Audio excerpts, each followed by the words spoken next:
We're back tonight as we continue our series remembering 60 years since Vatican II. EWTN News contributor Catherine Hadro breaks down the Council's key documents and what they reveal. 60 years since the Second Vatican Council convened in Rome, Catholic experts say we're just beginning to see the fruits of the assembly. But what is immediately evident are the 16 key documents produced by the Council. And it's in examining these very documents that you can examine the Council itself. The 16 documents from the Second Vatican Council are broken into 3 different sections. There are the constitutions, the declarations, and the decrees.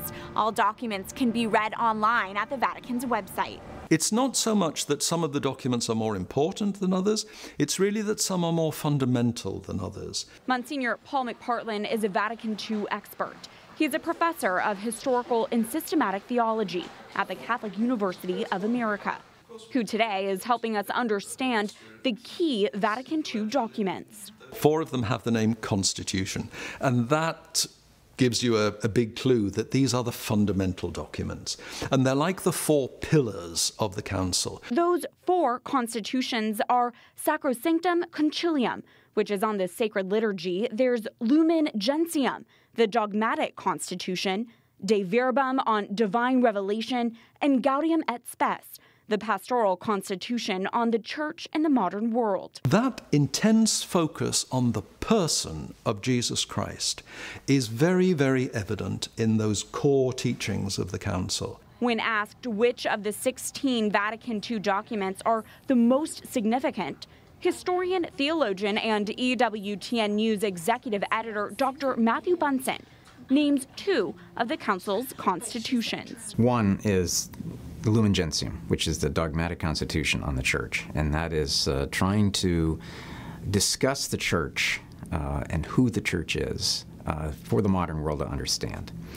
But then there's also Gaudium et Spes, which is the doctrine of the Church in the modern world that was not originally planned for, but emerged sort of from the floor of the Council. Both were written in part by future popes.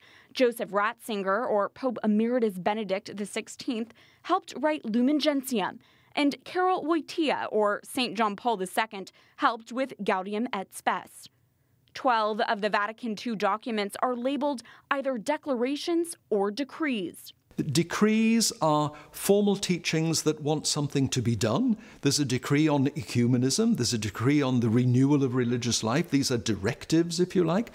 There are other statements that are simply statements recognizing something very important, making a declaration about religious liberty, for instance. To name a few of these documents, there's Nostra Aetate on the importance of building relationships with all religions in the world, and Dignitatis Humanae deals with democracy, human dignity, and our rights within a society.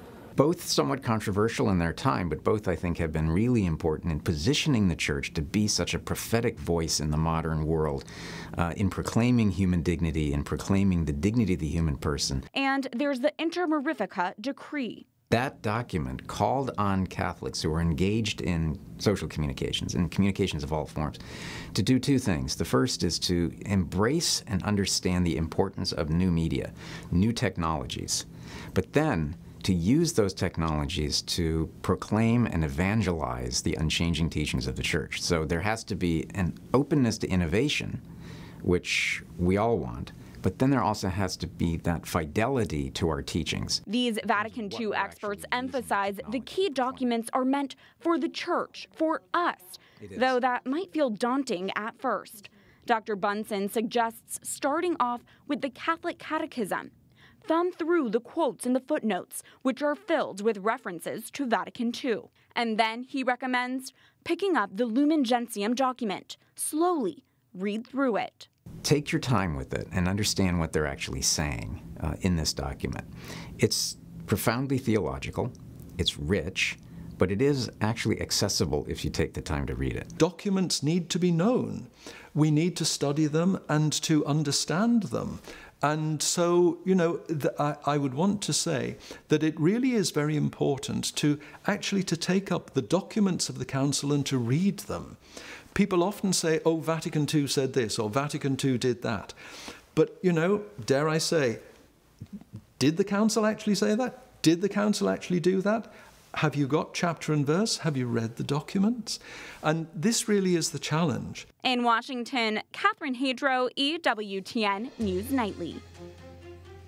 Stay tuned for next month's report on Vatican II as we look back at the church then and now, 60 years since the Second Vatican Council was convened.